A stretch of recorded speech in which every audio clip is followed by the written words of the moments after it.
Every moment of our lives, we have a choice. We can see that moment in the day as ordinary,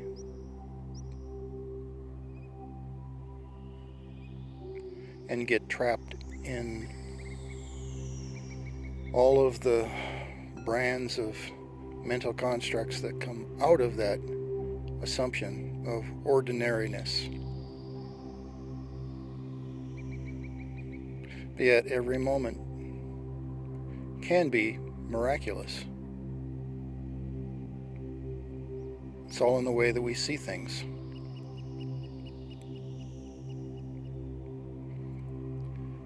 And out of Buddhism and Zen and other religions of the world, from that idea of it's all about simply our reaction, is we get the idea that all that we can do is react to what is. This is only a partial truth, maybe not even a half-truth, just part of what's going on. There's much more. By choosing our reaction to moment,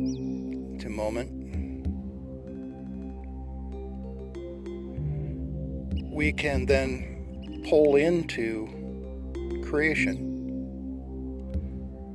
the next moment, with a different brand. Not only are we seeing things differently, we're beginning to actually create the flow of reality differently. And not only the flow of reality, what's happening in that reality. And this is where a new mindset begins to break away from an older mindset based on huge amounts of wisdom that came from around the world. But things are progressing from the old, and we're beginning to understand as humans what we're capable of.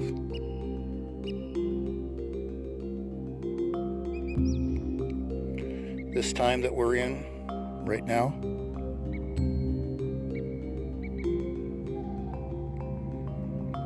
really is no different than any other time. It's a now moment. And I would bet that if you went back through history as far back as you could see, that people had challenges very similar to this one. The subject matter probably different, but nevertheless, the mental, emotional patterning and challenges that came out of their existence felt very similar. In that regard, there's nothing new happening here. But with a growing collective wisdom and perhaps a deepening inner wisdom for each one of us, there is something miraculous and precious and new coming to light. And that is that we are creators. We're not just observers to react to what's happening moment by moment. That's a fantastic thing to master and understand. But again, that's only part of the story. Perhaps human beings may be very different than many of the other creatures in nature, in that we have an ability to imagine and to look forward into time, not just by planning, but imagining beyond what we currently see. Imagining as if there was a new reality.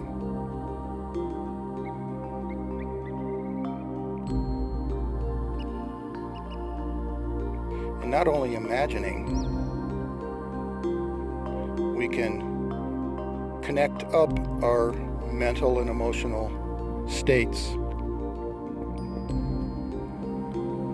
to that imagining and amplify the effects of imagining.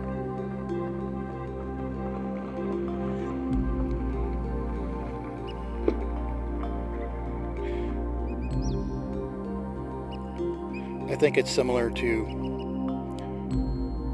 trying to get the greatest effect out of a natural quartz crystal that has a piezoelectric effect. And if you take just a natural crystal, it will have an effect that can convert pressure to electric and electric to pressure and movement and change. But if you adjust that crystal into its most exact geometry, it will become much more effective, and it will be optimized for the transmutation effect. It will become much more effective. And that's when technology comes in to take a natural crystal and turn it into a vibratory resonant clock, say for electronics or for your watches.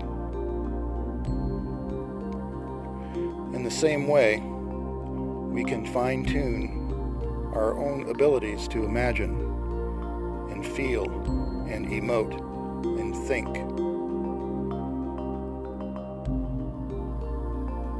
And imagine the future different than what it appears to be right now.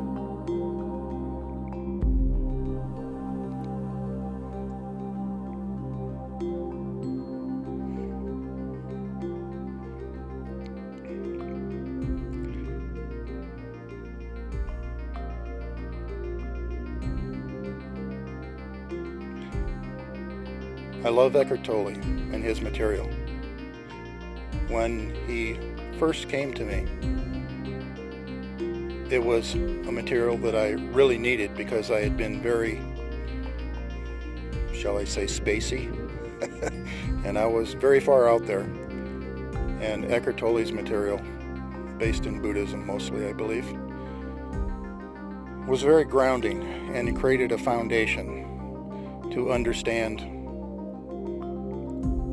psychology and the brain in a way, and to understand some very fundamental things extremely well. So I read his books and gave classes on his books over and over again. And if I were asked to sum it up, there was one statement that came out of everything that he shared which was most powerful, for me anyway, and that was that he loved to say over and over again, "Is that so?" It's simply a questioning of everything, even the moment. He would say that the moment is here and it's real. Others also say that the moment and reality is real.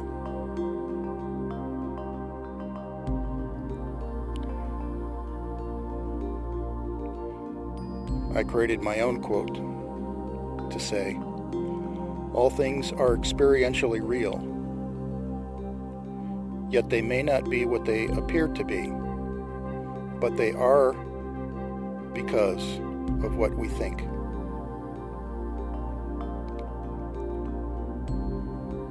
So others have said parts of that as well for many eons. Everything is real.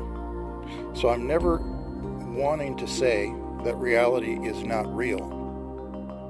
It is. It's real experientially. What I'm saying is that it is an appearance.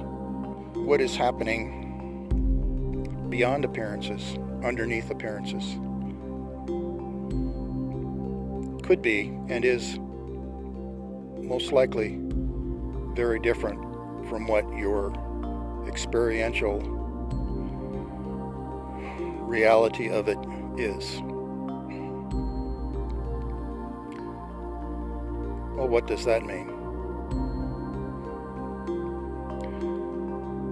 Until this time of quantum physics, I don't think humanity has even begun to have the words to explain what has always felt like some sort of dichotomy or duality. But with quantum physics came some real mind benders, where the rules of quantum physics are very different than the rules of standard physics. And yet, they coexist simultaneously and make up the world. Now, I know many of you don't even know what quantum physics means, and I don't know it well enough to succinctly put it into terms you can understand, other than normally, quantum refers to the realm of the very small, atomic and subatomic worlds, where the way subatomic particles behave suddenly appears to use vastly different sets of rules that the human mind, even to this day, really can't quite comprehend.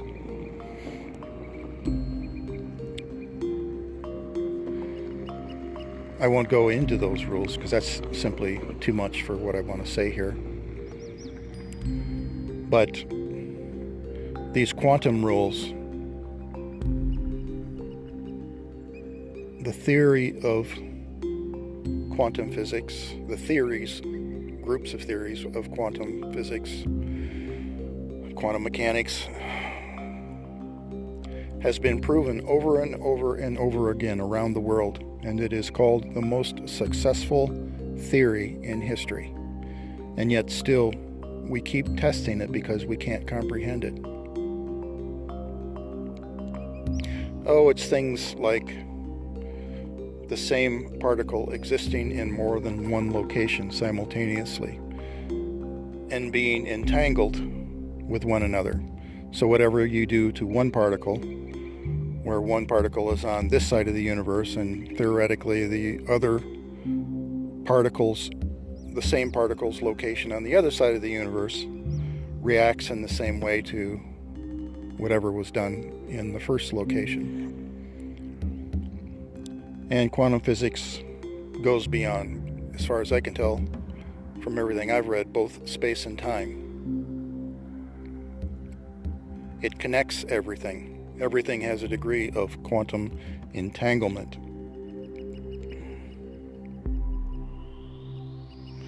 And out of that came the idea of a thing called the field, or the informational field, where information is the intelligence that arranges all vibration and all matter. And so there is this field that is also within you and I. It's in everything. Science may be a little reluctant to call it the infinite intelligence of all that is, but I'm not. It's pretty obvious to me from all of my studies and all of my personal experiences. There is an infinite intelligence in everything.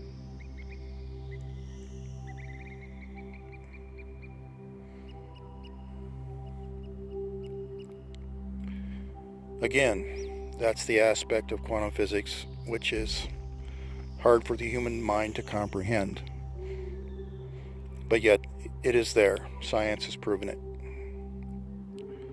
Even the new ideas of quantum networks and quantum computers will not only involve quantum physics and technology, but also still can't get away from the observer, which is you and I.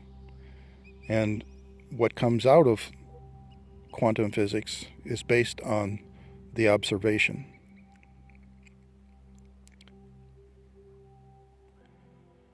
And so what I'm proposing to people as something new, and others are doing it, Dr. Joe Dispenza and Bruce Lipton and others, and even going back into ancient times, but still there's something new happening now. And the newness is that we are both a physical being following standard physics rules, and we are a quantum being following quantum physics rules.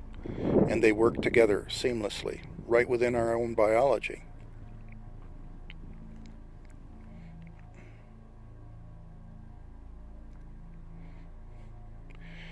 Normally we try to figure all of this out and shove it into one box and get all confused, and everybody thinks something different. 7.5 or 8 billion people on the planet, and there's probably that many different belief systems. But part of the problem is that we shove it all in one box and try to figure it out all from that one perspective. But this is not who we are. We are at least two perspectives in this case: standard physics and quantum physics. And you can begin looking at yourself and looking at your relationship with reality from these two perspectives simultaneously, where one, your now moment, what's already here, is standard physics in a way. Or at least you can look at that aspect of it. It's the here and now, and it's what you expect. And you can observe it, and you can react to it. But in the quantum realm, you begin to work with probabilities. You begin to work with the intelligence of the field and the observation. And you can begin pulling reality into being in the quantum realm. And it's a like attracts like realm. The quantum realm is like attracts like. And if you think about that for consciousness, it's the same. And so if we can think, as Dr. Joe Dispenza says, ahead of the environment, or rather ahead of the now, and imagine and feel and emote and expect and put out a request to that infinite intelligence, that you pull this quantum reality into the physical reality.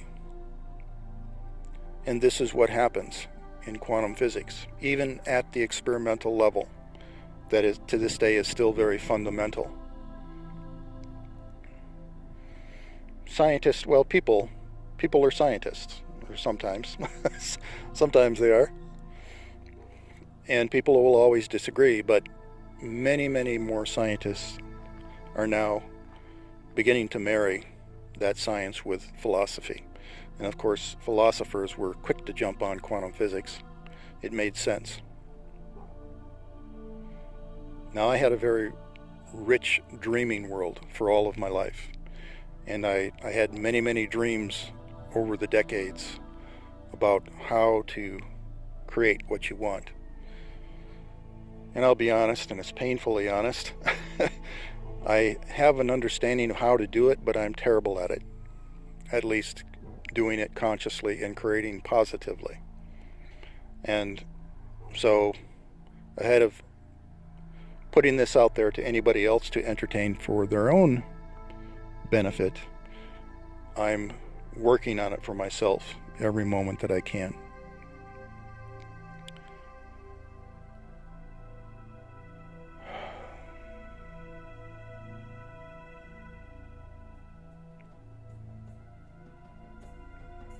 So now to today and today's predicaments.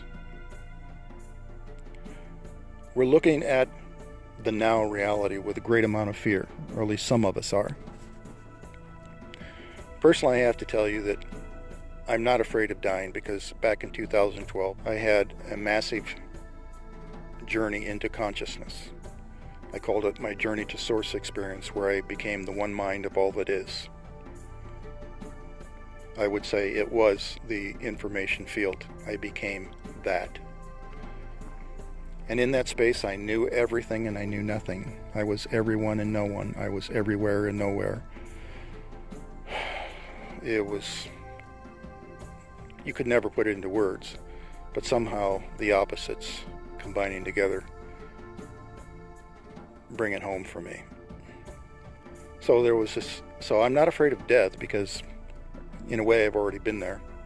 I've died before I die. But still I have fear in today's environment that I simply won't be able to create as consciously as I would like to.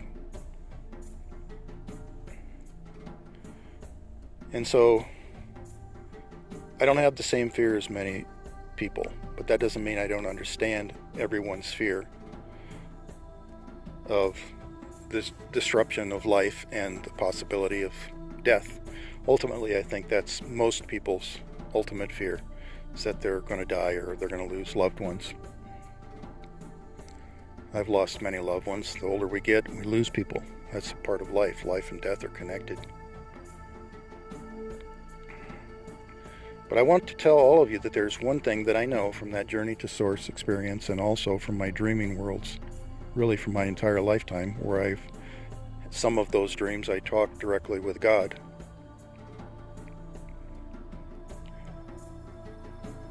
And he was presented, or it was presented to me in my own guises that I could example, or that I could accept. An example of that would be hearing my own voice, but in a much bigger presence, but still it sounded like a still small voice deep within me. And it was my voice, but it wasn't. It was the beyond. Other times I walked hand in hand with Christ. Other times it was aliens. Other times it was the earth consciousness itself.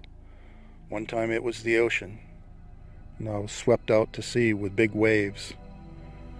And over again, as I became scared of being lost at sea, never to return, the ocean would tell me, "Relax, you are so loved." And so from these experiences that I've had, and my journey to source experience in 2012, I learned one particular thing that was very striking to me, and I didn't learn it until I came back from that journey. And then I suddenly realized that I had always known something. And it was a part of me. It was what we call our human self, or our source self. Put some quotation marks around self.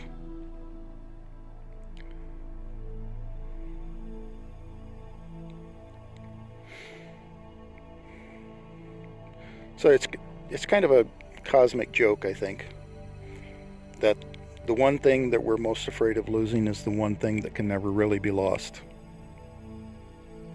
And I do have to laugh about it sometimes, because that's what I discovered when I came back from that journey, was that I was already familiar with the source self, the one thing that can never be lost.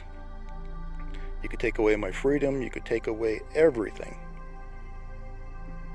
and I would still have my love, and I would still have my source self, even if you took my life, my physical life. So when I came back, and I could actually feel that I had always known this aspect of self, I tried to find a way to describe that. And it was this, sort of a simple metaphor. Imagine a bowl of double scoops of vanilla ice cream. But you went all out and you covered it with everything, with marshmallow, with caramel, with chocolate, with sprinkles, with candies, everything that you could get. And it was so covered in goo and stuff that you couldn't even see the ice cream anymore.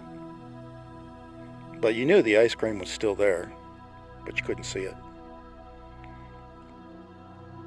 And that was sort of how I felt my source self was.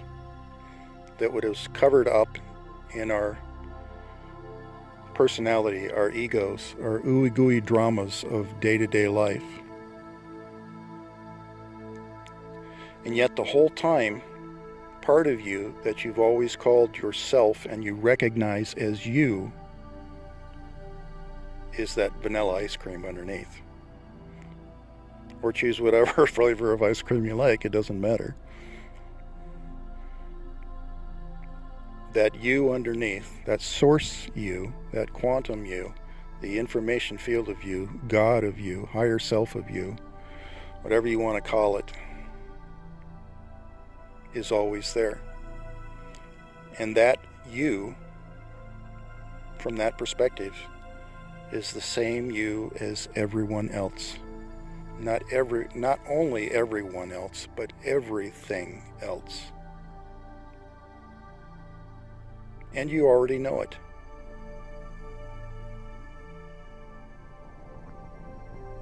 You got to tune in. You really do. I'm not saying it's easy, but it's there. And if you tell yourself the truth, you can tune back into it and know that quantum you.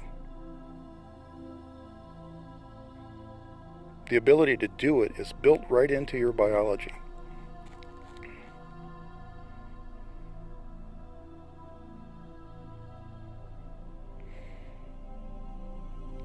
So back to today's environment. I really would invite all of you to tune into your quantum beingness. Begin working on it. It's a practice. It's a daily practice. Just like learning any instrument or any skill, you have to develop it. Some are luckier than others, that they may be finely attuned already to pick up a new skill in a certain way. But nevertheless, the potential is still there in all of us. This message is for the common man. It's for everybody. It's not for the adept. It's not for the rich or the poor, or any classification or any label.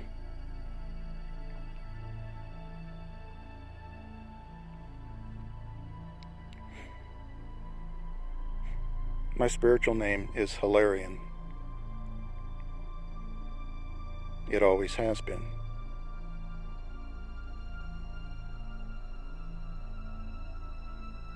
Who are you?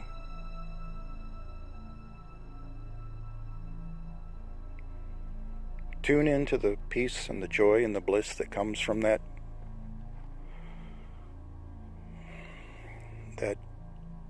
tuning into, developing a resonance with your inner self. Watch your fears begin to fall away. Begin to accept a power that you've always had, a miraculous power that can and does go beyond standard physics and standard biology and standard viruses, even if it's a scary one.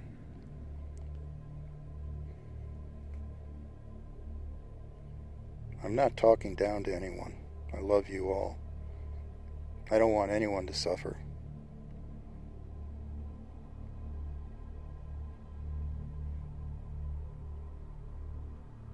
To me, it's a fundamental knowing that you have the power within you to create reality as you desire. Just to consider that as you move forward and find balance with the experiences that you're going through now. Move from fear to peace. I wish you all the best and love. Namaste. Aho.